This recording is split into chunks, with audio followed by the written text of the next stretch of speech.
ఇప్పుడు కొన్ని గ్రీవెన్స్ కూడా సోదరు మాట్లాడినప్పుడు వారందరూ కూడా ఇచ్చారు. ఈరోజు ఏది చేసినా ఏదున్నా స్టేటు సెంట్రల్ రెండు టెరిటోరియల్లో కూడా మనకి విశాఖపట్నం సంబంధించి ఏ కాన్స్టిట్యుయెన్సీ తీసుకున్నా అదే పరిస్థితులు ఉన్నాయి. దానికి ఈరోజు ఏ ఇండస్ట్రీస్ ఉన్నా దానికి మెయిన్గా కనెక్టివిటీ ఉండాలి. అది నేషనల్ కనెక్టివిటీ ఖచ్చితంగా ఉండాలి, ఇంటర్ స్టేట్ కనెక్టివిటీ ఉండాలి. కనెక్టివిటీ లేకుండా మనం చేయడానికి సాధ్యం కానిది. కానీ ఈరోజు గౌరవ ముఖ్యమంత్రి గారు జగన్మోహన్ రెడ్డి గారు రీసెంట్గానే మరి ఒక డాక్యుమెంట్ రిలీజ్ చేశారు, విజన్ విశాఖ.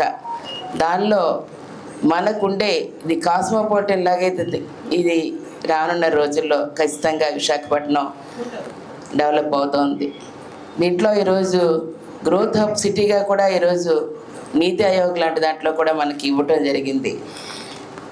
ఇండియాలోనే నెంబర్ 4 ప్లేస్లో ఈరోజు మనకి విశాఖపట్నాన్ని ఐడెంటిఫై చేసి ఇవ్వటం జరిగింది. మరి ఇలాంటప్పుడు దీన్ని ఈరోజు ఫైనాన్షియల్ డిస్ట్రిక్ట్గా ముంబై ఉంది, వారిని ఐడెంటిఫై చేశారంటే. రెండవది మీకు వారణాసి చూసుకుంటే ఆధ్యాత్మిక కేంద్రంగా వాసులుతుంది. సూరత్ అంటే డైమండ్స్ ప్రసిద్ధిగా దాన్ని తీసుకొచ్చారు. మన విశాఖపట్నం వచ్చేటప్పటికి ఈరోజు న్యాచురల్గా మనకి గాడ్స్ గిఫ్ట్. అటు సీవేసు, ఎయిర్వేసు, రోడ్వేసు, రైల్వేసు 4 వేస్ కనెక్టివిటీ మనకున్నది విశాఖపట్నం. దీన్ని ఈరోజు మనం అన్నిటికీ సొల్యూషన్ ఇప్పటికే 1,00,000 కోట్లతోని కేంద్రం రాష్ట్రం పీపీటీ మోడ్లో ఇవాళ చేయడానికి రానున్న 5-10 సంవత్సరాల్లో సంపూర్ణంగా దీన్ని చేయడానికి ఈరోజు మరి విజన్ విశాఖలోని గౌరవ ముఖ్యమంత్రి గారు జగన్మోహన్ రెడ్డి గారు రిలీజ్ చేసిన డాక్యుమెంట్లో ఈరోజు ఏవైతే రోడ్డు కనెక్టివిటీ ప్రధాన అంశంగా తీసుకొని నిన్న మేనిఫెస్టో రిలీజ్ చేసిన దాంట్లో కూడా ఒక అంశంగా తీసుకున్నారు.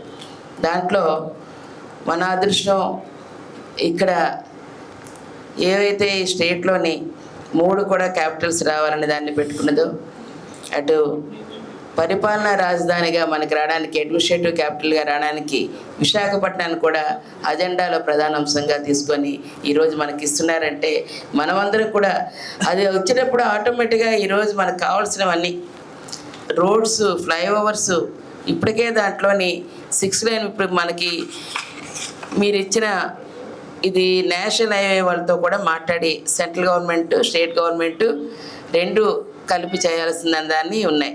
ఖచ్చితంగా ఈ development 12 lines road Anakapalli to Anandapuram via Lankalapalem, Gajuwaka, NAD Madilapalem and Madhurawada 4 lines ఇవన్నీ ఎక్స్క్లూజివ్లీ హెవీ వెహికల్స్ కోసం అని ఇచ్చారు. తప్పనిసరిగా దీని ట్రాక్లో ఉంది. దీన్ని కూడా మరి గౌరవ పెద్దలు ఇక్కడ ఉన్నారు, ఇద్దరికి కూడాను సుబ్బారెడ్డి గారు రాజ్యసభ సభ్యులు పెద్దలు, వారితోని అలాగే సత్యనారాయణ గారు ఉన్నారు. మా ముఖ్యమంత్రి గారి దృష్టి తీసుకెళ్ళి స్టేట్ గవర్నమెంట్ వైపు క్లియరెన్స్ ఏ ఇబ్బంది లేకుండా చూసి దీని మీద సెంట్రల్ గవర్నమెంట్ కూడా తప్పకుండా మీ అందరూ అవకాశం ఇస్తారని నేను గట్టిగా విశ్వసిస్తున్నాను. మన వాయిస్ తీసుకెళ్ళి తప్పకుండా నేను అక్కడ ప్రజలకు తీసుకొచ్చి ఇక్కడ చేయడానికి, ఈ రోడ్లు రావడానికి నా వంతు నేను కృషి చేస్తానని చెప్పని మరి తెలియజేస్తున్నాను. ఇంకా టెక్నికల్గా ఉండేవన్నీ మరి దానికన్నీ మరి సత్యనారాయణ గారు, సుబ్బారెడ్డి గారు ఉన్నారు. వారు స్టేట్ గవర్నమెంట్ రిప్రజెంటేటివ్స్గా కూడా ఉన్నారు కాబట్టి వారు ఖచ్చితంగా ఇంకా కావాల్సిన సపోర్ట్ ఏంటో ఏ విధంగా అవుతుంది అనేది కూడా మీతో ప్రస్తావిస్తారని, తప్పకుండా కేంద్ర ప్రభుత్వం మీద తీసుకురావాల్సినవి, రాష్ట్ర ప్రభుత్వం మీద తీసుకురావాల్సినవి ఈరోజు ఏవైనా సరే వాటిని సమర్థవంతంగా తేడానికి నా వంతు. గతంలో బొబ్బిలి, విజయనగరం చేసినప్పుడే అనేకమైన అంశాల మీద ఈ ప్రాంతానికి ఏం అవసరం, ఎందుకంటే పార్ట్ ఆఫ్ ది విశాఖపట్నం ఎంపీగా ఉండేదాన్ని. ఇక్కడ డిఆర్సీ మీటింగ్లు కానీ, డిడిఆర్సీ మీటింగ్లు కానీ, జెడ్పీ మీటింగ్లు కానీ వస్తే ఇక్కడ ఇష్యూస్ ఏంటో తెలిసేవి.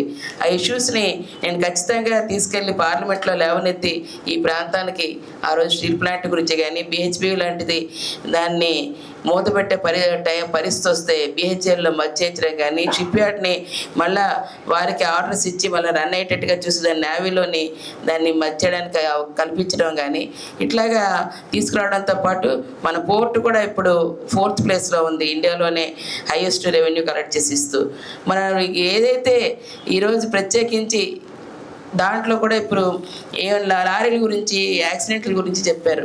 నిన్న ముఖ్యమంత్రి గారు వీళ్ళతో పాటు ఆటోలు, ఏవే ట్యాక్సీలు ఉన్నాయి వాటితో పాటు హెవీ వెహికల్స్ కూడా ఈరోజు వాహన మిత్రాలోని వారికి కూడా ఎవ్రీ ఇయర్ మరి వారికి కూడా 10,000 చెప్పిన వారికి ఇవ్వటం, అంతేకాకుండా ఇన్సూరెన్స్ వాళ్ళకి 10 lakhs వరకు కూడా ఇన్సూరెన్స్ కల్పించి ఇవ్వటం, ఆ రెండు కూడా ప్రత్యేకంగా అది కూడా మెన్షన్ చేశారు.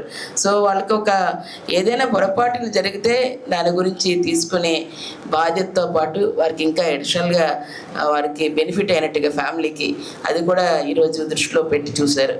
ఖచ్చితంగా ఇవన్నీ కూడా ఎవరు మనం చేసే దాంట్లో మన పార్టిసిపేషన్ ఇంకా ఎక్కువ మంది రావాలి, పెట్టాలి అంటే ఖచ్చితంగా స్టేట్ గవర్నమెంట్, సెంట్రల్ గవర్నమెంట్ తాలూకా సపోర్ట్ ఉండాలి. సెంట్రల్ గవర్నమెంట్ ఎక్కువ నాకు తెలిసి చాలా పొల్యూషన్ బోర్డు వారి ద్వారా అనేక కంపెనీలు నేను చేసేటప్పుడు చూసేదాన్ని. ఆ పొల్యూషన్ బోర్డు ఆ కమిటీలో కూడా ఉండేదాన్ని, ఎక్కువగా వాటి పెట్టి ఆపుతూ ఉండేవారు.